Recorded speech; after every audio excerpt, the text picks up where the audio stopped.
Dear friends, welcome to the What's in Store show second season. In here, we will bring the most relevant entrepreneurs, venture capitalists, business people, and technologies from the DACH region. In this first episode, we will have the story of Robert Gallenberger, partner at Matterwave Ventures. The story of Robert is very interesting because it goes back to 2006 when he started his career in venture capital. Back from them up until now, where they funded Matterwave Ventures and they have 250 million assets under management. They're a very industrial tech related VC. That means in Germany a lot because you're investing in the companies that will transform the industry landscape of the future. They're also investors in the long term in the companies as usual, but in their case it's even more relevant because they normally are the anchor for the different investments. As you will see, Robert will also go through failures and success of some startups that I think could be relevant as a learning for everyone in here. I hope you enjoy the interview and see you in the next one.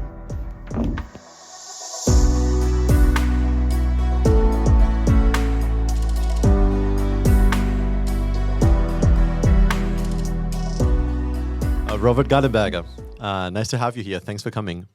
Thank you for having me. Great to be here. Have you been in the offices before? I've been here years ago, yes. Yeah? Several events. Yeah, good. We used to have many events. Now we slow down a little bit. Yeah. Can you introduce yourself a little bit? First you, and then we'll talk about Matterwave a bit later on. But can you introduce yourself and how did you get to the VC industry? Sure, happy to do so.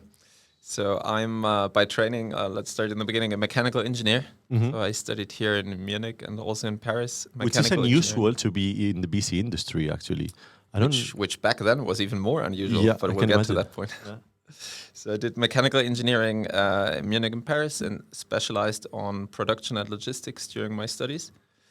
And then went a very traditional route. That's also over 20 years ago.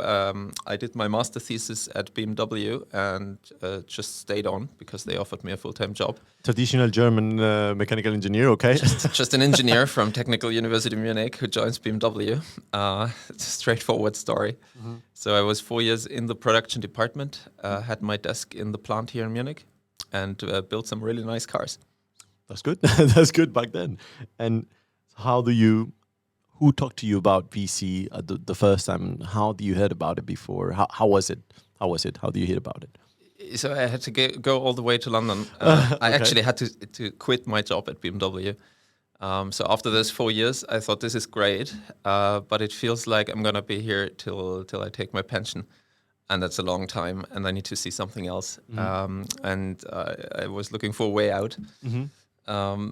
Decided to do an MBA, decided for London to get out and see something else. And in the first weeks, that was back in 2006, I heard some talks on campus at London Business School about venture capital, a term I had never heard of before. Yeah. But the people seemed really smart, seemed to have a good time, and seemed to do exciting things. And so I thought I need to find out more.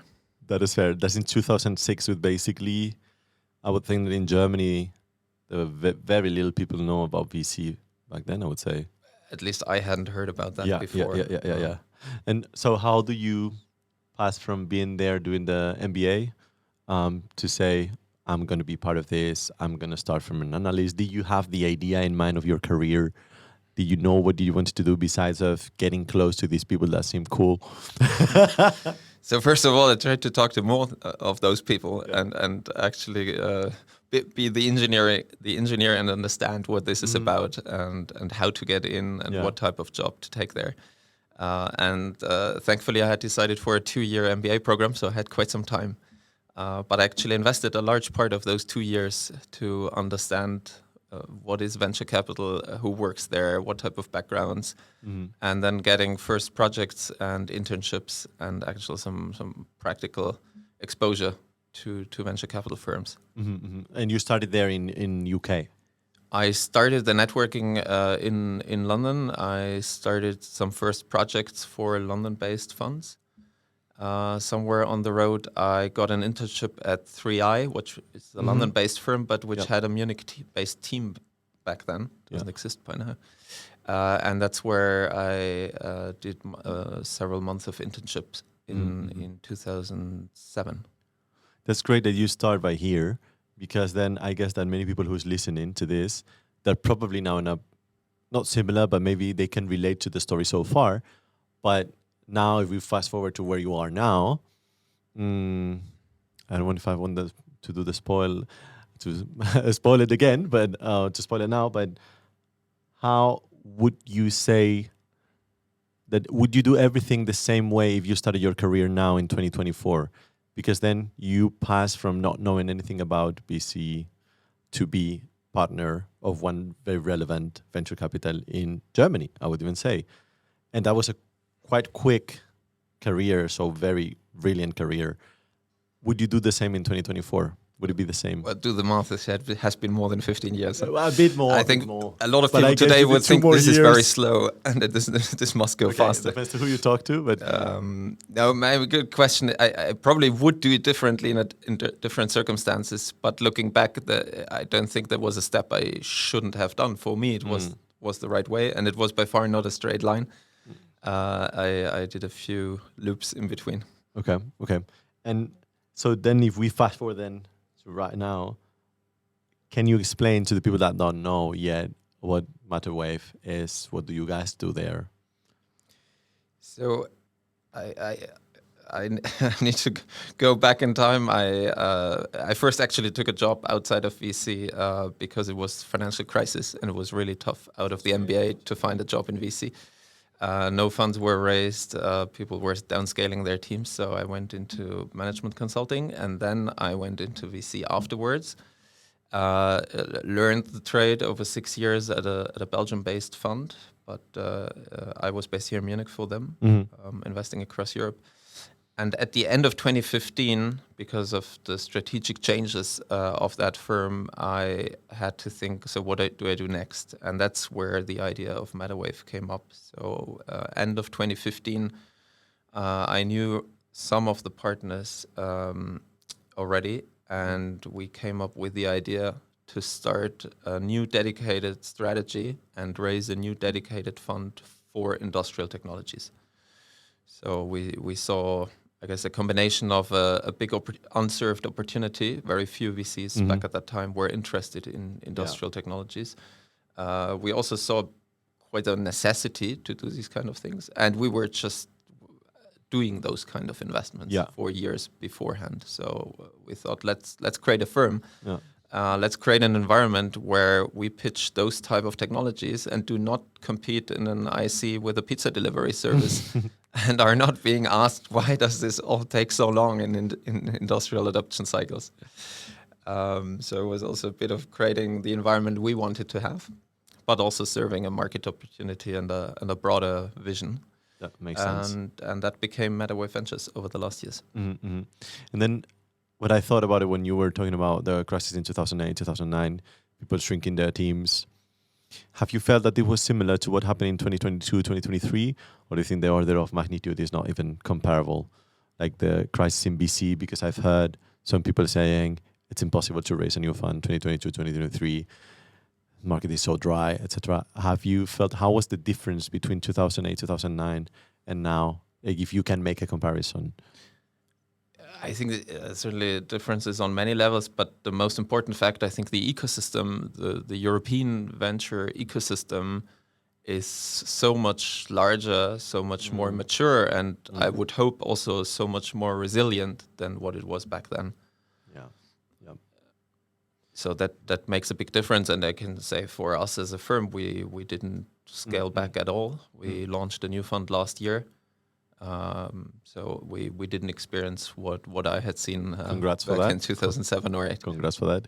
Do you want to explain a little bit the details of the new fund, the new launch of it? Like, would you?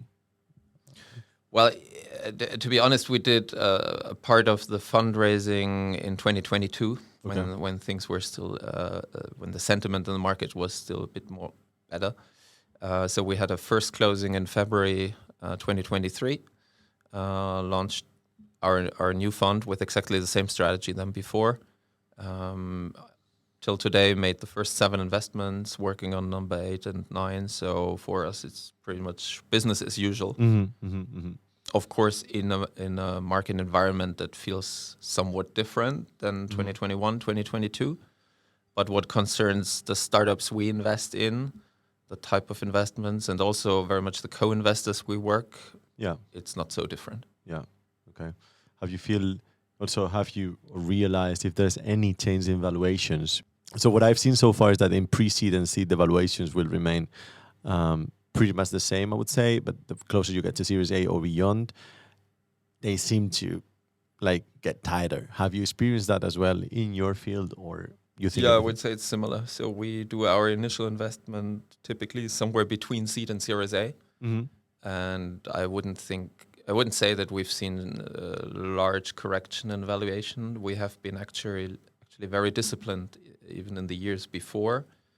To me, the biggest difference is the speed at which the processes are being run, and probably also the openness of at least part of the entrepreneurs to discuss financing volume, to a certain extent also terms and conditions. I guess there was a time in 2022 where a certain part of the market wanted to do everything by tomorrow, and either you jump or you're out.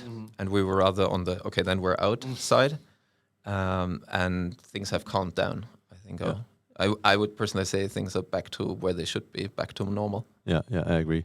So what means that the future returns in the next 8 to 10 years of the investments now, or even less, are going to be better than the ones that you could get probably 2 years, 3 years ago. We'll see. If you were on the side of people, let's do it by tomorrow, then I would agree with your statement. I think with what we did, I don't think there will be a huge difference. It will be similar. But I think these are good times to invest. These are good times now to deploy a new fund, because overall the entire market sentiment is calmer, is more disciplined, and is probably the better selection ground for the really strong entrepreneurs to build really good companies. In 2022, it was sort of everybody jumping at everything. Not only in terms of investors, but probably also just people say, I'll do a startup tomorrow, who maybe were not made for it.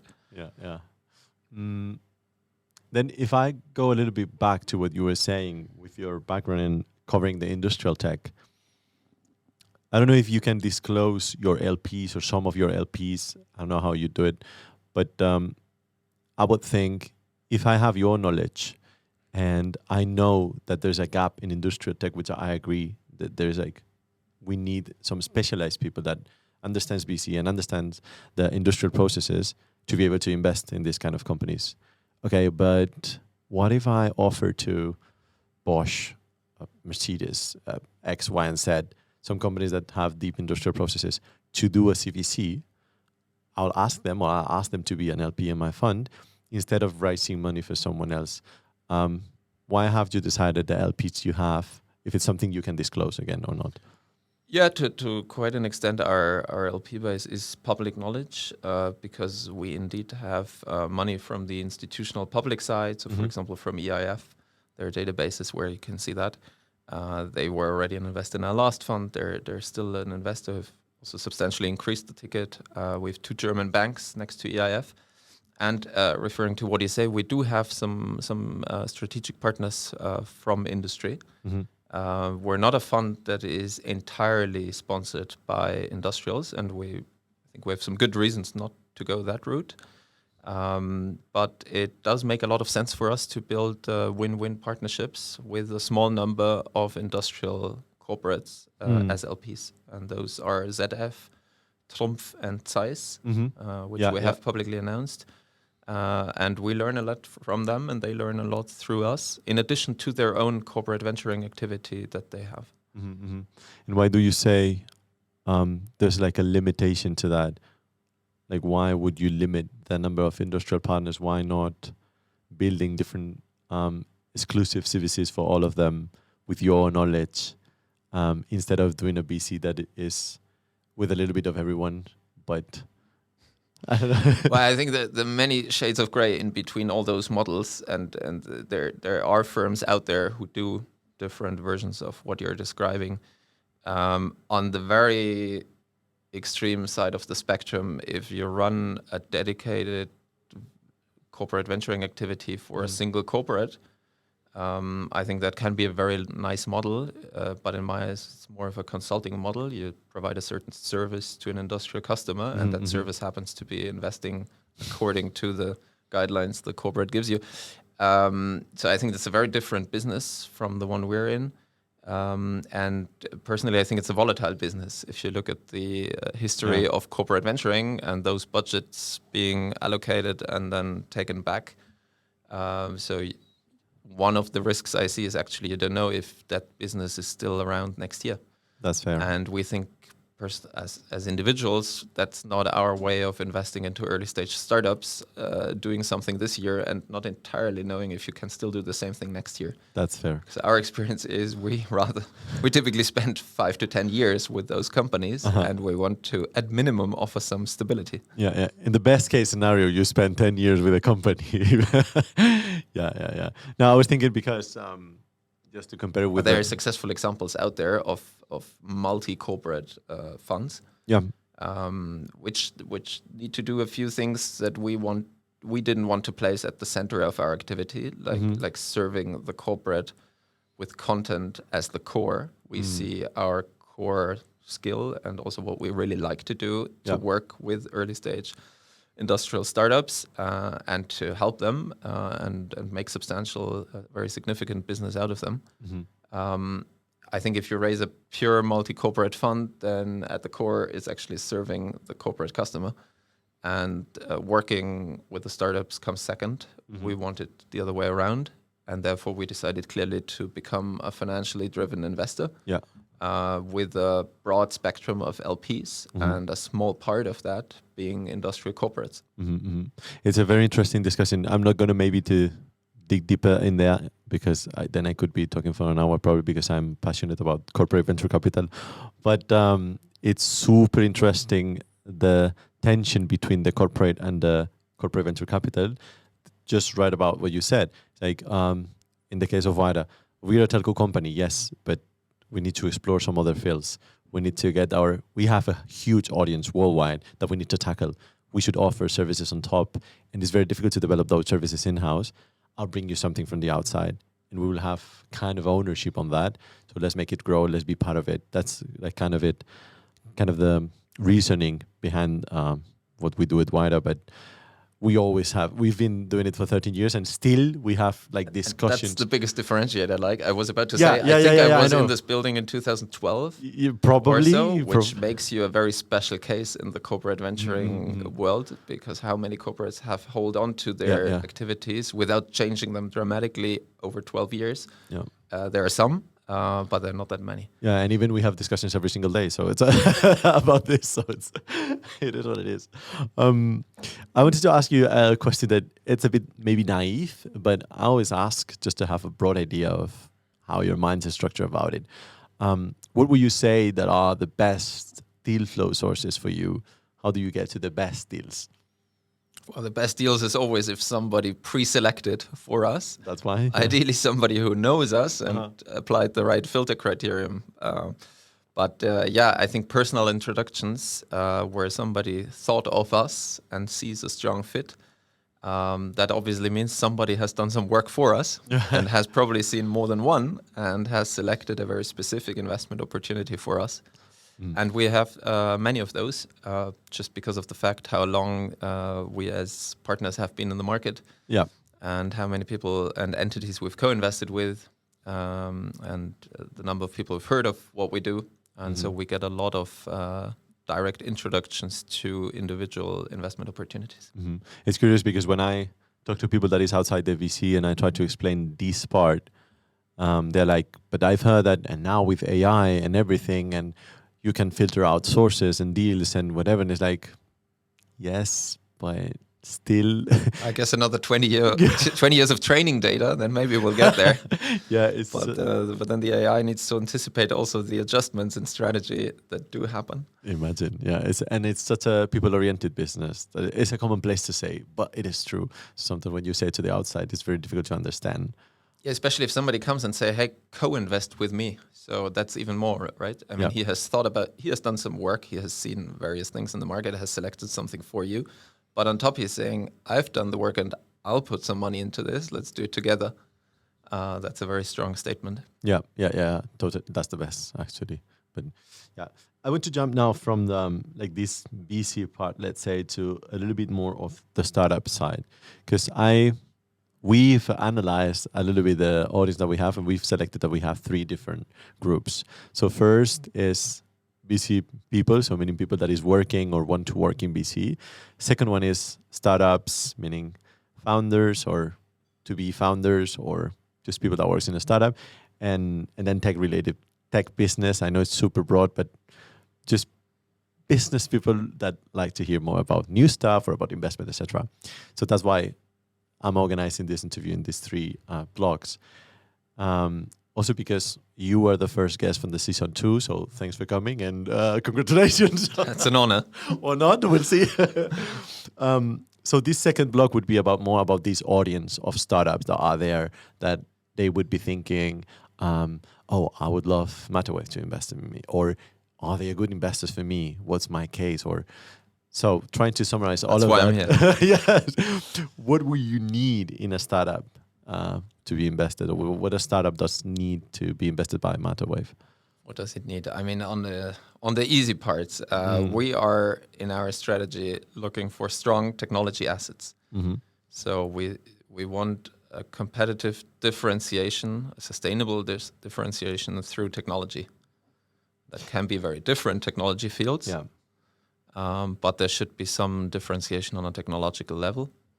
And then by our strategy, we want things that are being sold to industry and that matter to the industrial sector, that actually create at best the future of European industry and make it an even better industry. Yeah. And that probably means there needs to be a strong vision to a technology asset. Right? It is the combination of a technology asset and a vision of how it could change industry and how it can also become a really good business. Okay.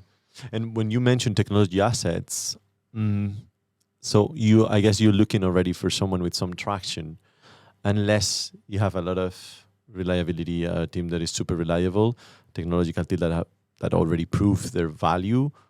But do you need the product to be already on, the technology to be ready to test and to touch and to serve to clients, or are you even investing seed up until when? So I think it's a bit more differentiated, our thinking on that point. So we don't need commercial traction. No, you will find a lot of examples in our portfolio of companies that don't have a commercial product on the market yet. So we couldn't judge typical commercial traction. When I say asset, I think we want there to be some substance already, something that we can due diligence, something we can form an opinion on, and that needs to be typically more than an idea. So we're not the typical people who get really excited about 2 founders and a great idea. We want to see first substance to the technology, to the product. So in many examples in our portfolio, that can be a history in a research institute or in a technical university, the Fraunhofer Institute, Classic. or any other great institute around Europe, where a lot of investment has happened, typically not only in monetary form, but in thinking about technology, developing technology, testing it, ideally even testing a prototype, a pilot, or just the concept with industrial customers, so that we in the due diligence can validate this technology asset and can form strong hypotheses on the maturity, on the things that still need to be developed, how long they would take, how much money they would consume. So we want a good solid starting point on something that typically has years of history in different shapes and forms. Sometimes that's actually a product that is already being commercialized. And in other cases, it's a core technology that has been developed over many years. So I would say that your technical due diligence is your core kind of, that's where you get the most insights. Technical and market due diligence, but at a stage where we don't judge financial KPIs, but we bring our technical skills and our network, our connections to even more technical people, and form solid hypotheses on the technology potential, the market potential, on the timelines, and the science and engineering efforts that are still ahead. Would you like to share some success stories that you've seen in the past? I can, on that notion, I can share an extreme example of one of the portfolio companies I'm working with called Threedy from Darmstadt. It's a spin-off from Fraunhofer, and we actually invested, I think, a month after the company was founded. Wow! So something which the market would typically call a pre-seed round, if at all. Pre. So I often use that as an example.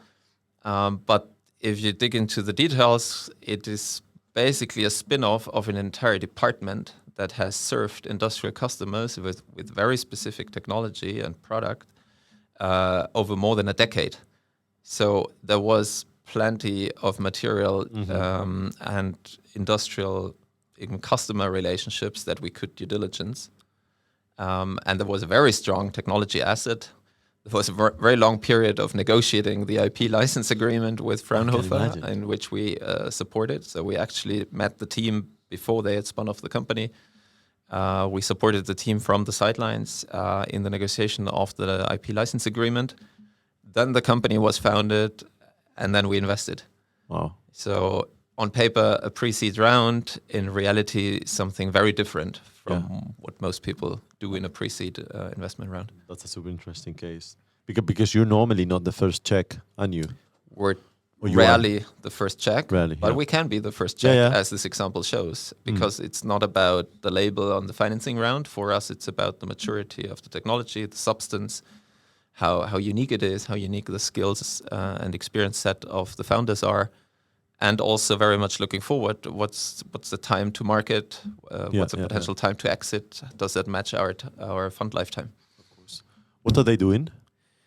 They develop software that can serve and visualize PLM and CAD data.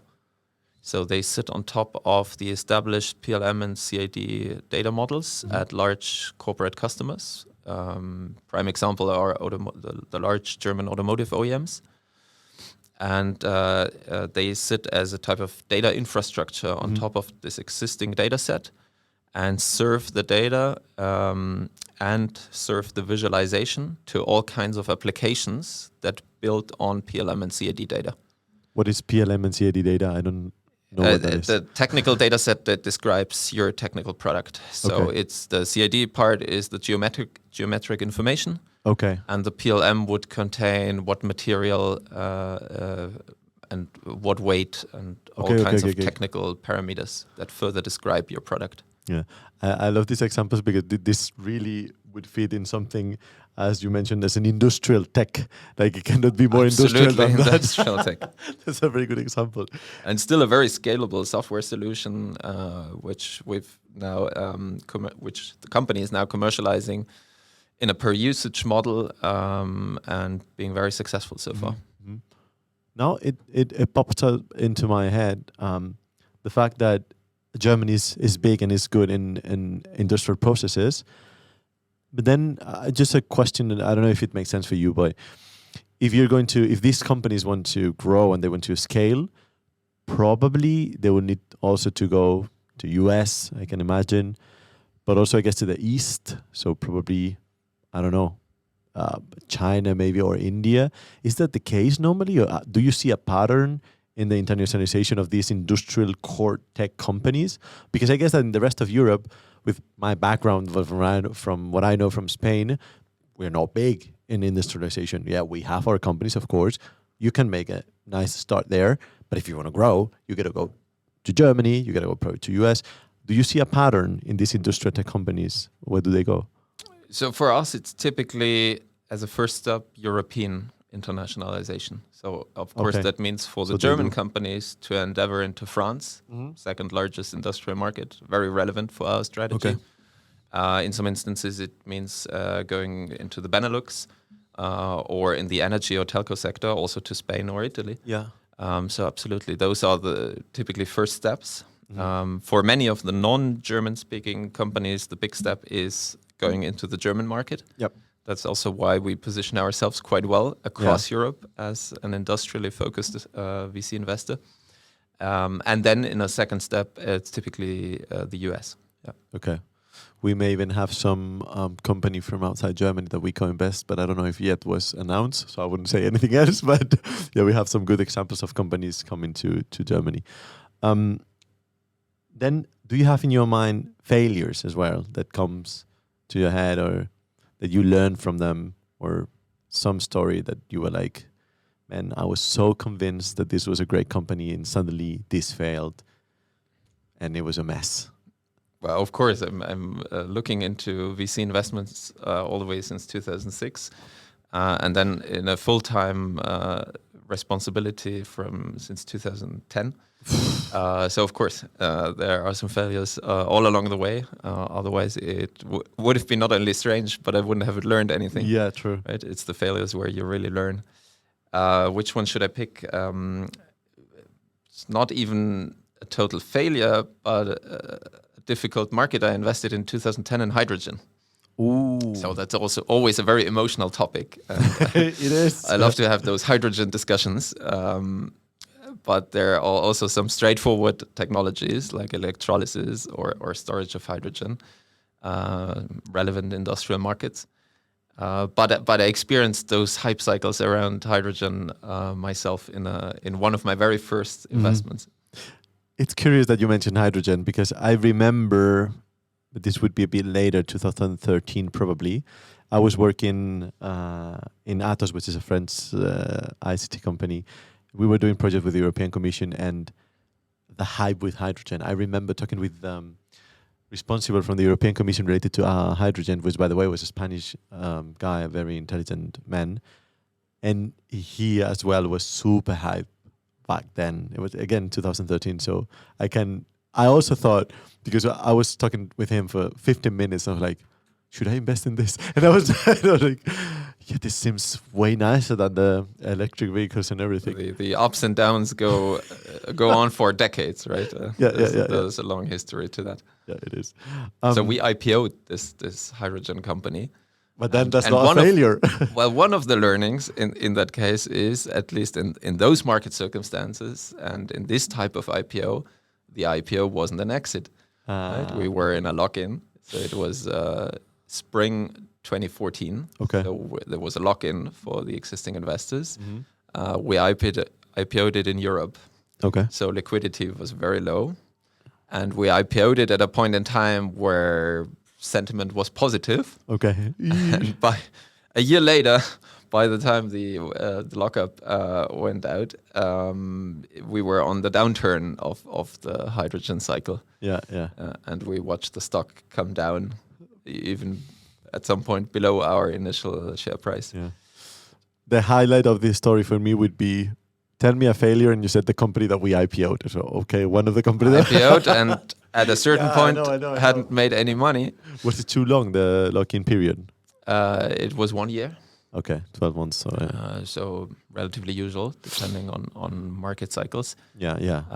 But it was difficult for us then to get out in terms of liquidity, and Yes. We wouldn't get out at a good performance either. Mm-hmm. But we were holding a public stock suddenly, which was not our role. Yeah.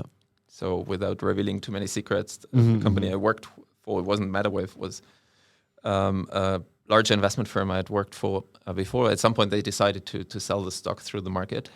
So we earned a little bit of money, but not very much. Yeah. Okay. I think you take it forward around 5 years. There was a point in time where the hydrogen stocks 2 to 3 years ago went up like crazy. Yeah. The company was worth suddenly $1 billion. Okay. Look at it today, it's almost a penny stock. So the ups and downs are crazy. And the IPO on a public market is not always the solution. Yeah. Then I changed the type of question in the sense of not about others, but about you. If you would have to build a startup now, what startup will you build now and why? Oh, I'm not sure I still qualify.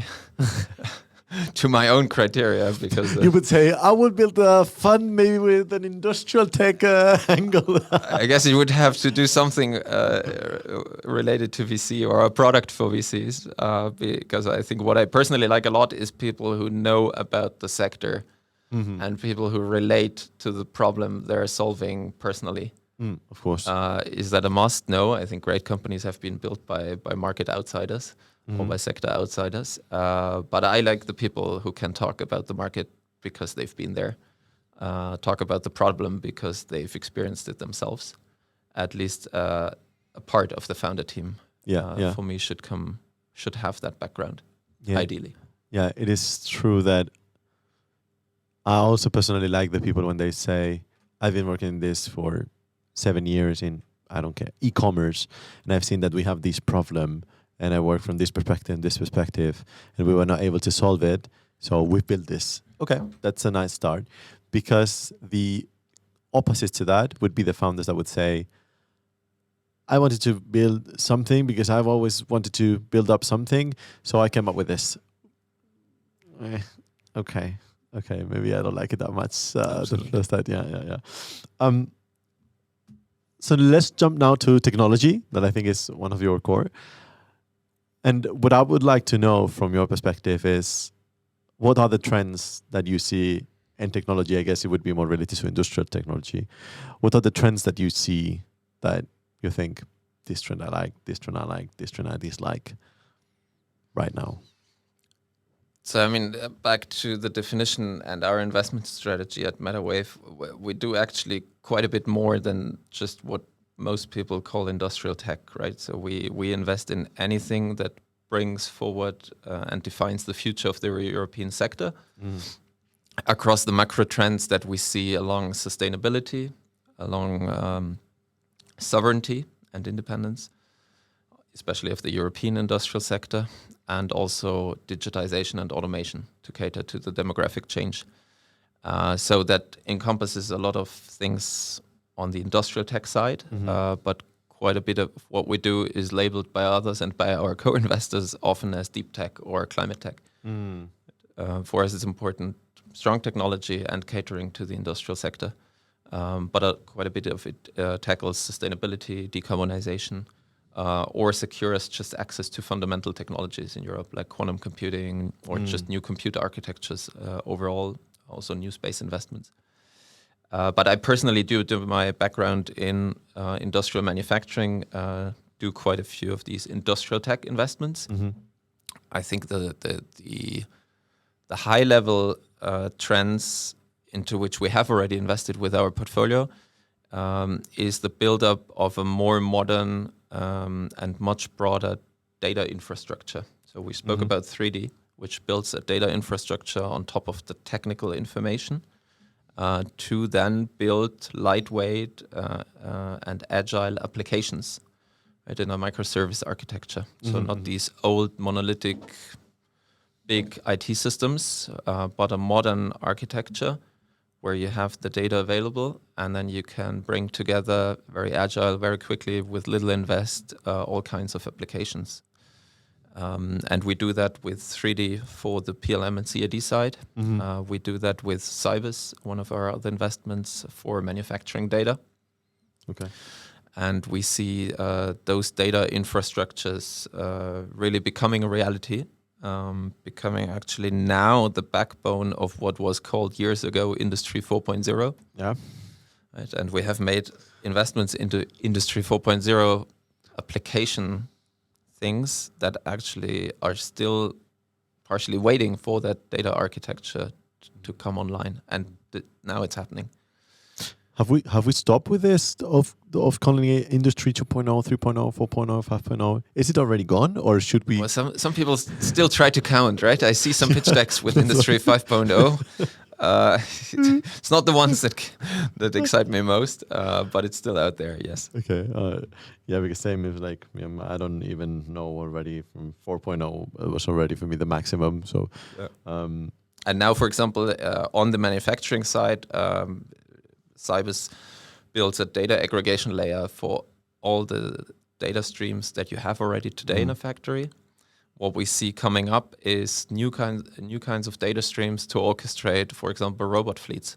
So it's also not completely new. We see pitch decks and investments into autonomous vehicles, AMRs, AGVs, and in the future maybe even the humanoid robots.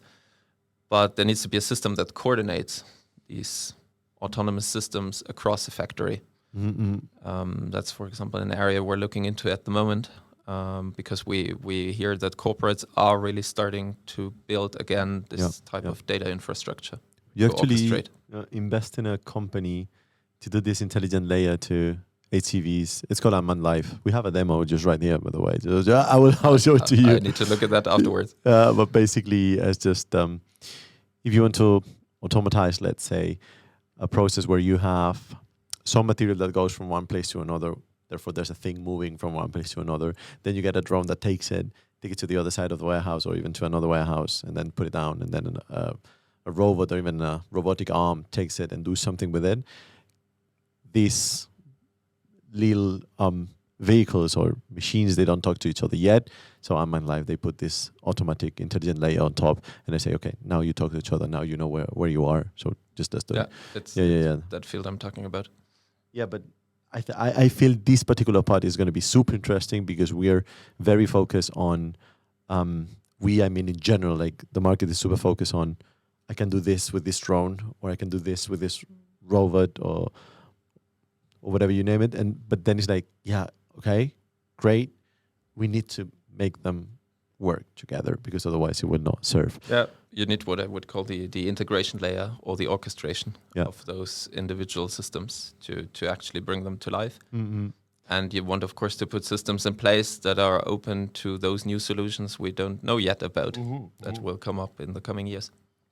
And do you think that, because sometimes I think about it with the Optimus and this kind of humanoid robots, do you think that there would be a point that you don't need this intelligent layer then on top because you would have humanoid robot? I'm thinking about the future, so there's no right or wrong answer, right?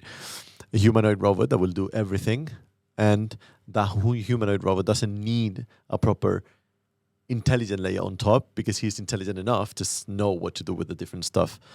What do you think that is more likely?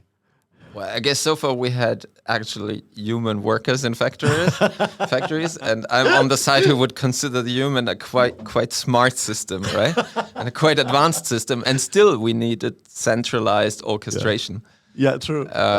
So coming from that analogy, that the humanoid robot, if he ever gets there, may be similarly smart than the humans before, I think that doesn't mean that we're giving up central orchestration of a manufacturing task of a factory. I like the definition of a human as a particularly intelligent robot. That I don't know how you phrase it, but I liked it a lot. I'll probably use it for a reel or a TikTok because I liked it. Okay, and then just very last question, just to, and unless you wanted to talk about any other stuff, I just wanted to know a little bit your vision of the future in general terms, so not about one specific trends. So it's like you working in VC, working for the future, working for the next steps in Europe to be able to become better and bigger. How do you envision a brighter and more optimistic future? How do you envision it? What would you do, and how do you see it? I know it's a difficult question, but you can be as broad as you want. That's perfect. You're opening the door to come back to our reason to exist as Matterwave. So I'll of course talk about the industrial sector because that's what we're dealing with, and we're actually quite convinced that one of the biggest and most valuable assets we have in Europe is our industrial sector. We're reading about all the challenges, at least in the German press, and there are good reasons to talk about those challenges. But if you take two steps back, I mean, the asset we have there has a global reputation and is a very strong asset, which we shouldn't give up too quickly, which should actually build on it. And we're very convinced that with what we see, the innovation and the talent that is working on the task, there will be a very strong revival of a more modern, transformed industrial sector across Europe. And we think that this industrial sector in Europe, a more sustainable, more independent, more sovereign, and more digitized industrial sector can then be a blueprint for the rest of the world. And we can sort of put those new technologies and this transformation in action here in Europe, and then serve as an example for the rest of the world to follow, and to create overall a global, more sustainable industrial system. What is keeping us away to do that? So, like today, why aren't we there already? I think on a very high level, just time, right? Okay. I mean, transforming industrial processes, transforming industrial assets isn't done from one day to the other. So I think we need some patience. Of course, we need also some determination to keep on working on our objectives. And at best, let's not get distracted by political impulses in various directions, but just follow our conviction of what needs to be done. And that's the type of people we deal with on a daily basis. There's a lot of conviction, there's a lot of talent, and there are a lot of good ideas. But they take time. And of course, they also need some capital and some support. And that's exactly why we built Matterwave. We want to be at least a little part of the capital they need. And we want to bring the support they need. I keep having questions just about this topic because when I imagine it, I was like, I tend to think, what is driving us off those rails that we all think that the world should be, and I tend to think of what you say, that maybe some political detours, etc. But would you say that the biggest problem in Germany related to industrialization, digitization, etc., is related to politics, or is it something related to culture or bureaucracy, or what is the biggest stopper that you see right now, if you have to point to one? I think everything you've mentioned are valid challenges, but that can be overcome with enough determination. I think personally, especially in this industrial context, the biggest challenge is to be patient enough and to take enough time to see the results. Right? I think on a more global and more conceptual way, we have become a very fast-paced world. We live in financial quarterly reportings, we live in election cycles, and in many other cycles, which are rather speeding up over the last decades, while transforming industrial plants, transforming huge industrial assets, transforming billions that have been invested in a certain way of doing things, takes longer than those cycles. So there is an inherent conflict of taking sufficient time to then celebrate the successes and get into to positive momentum of what is possible and continuing on a stable path.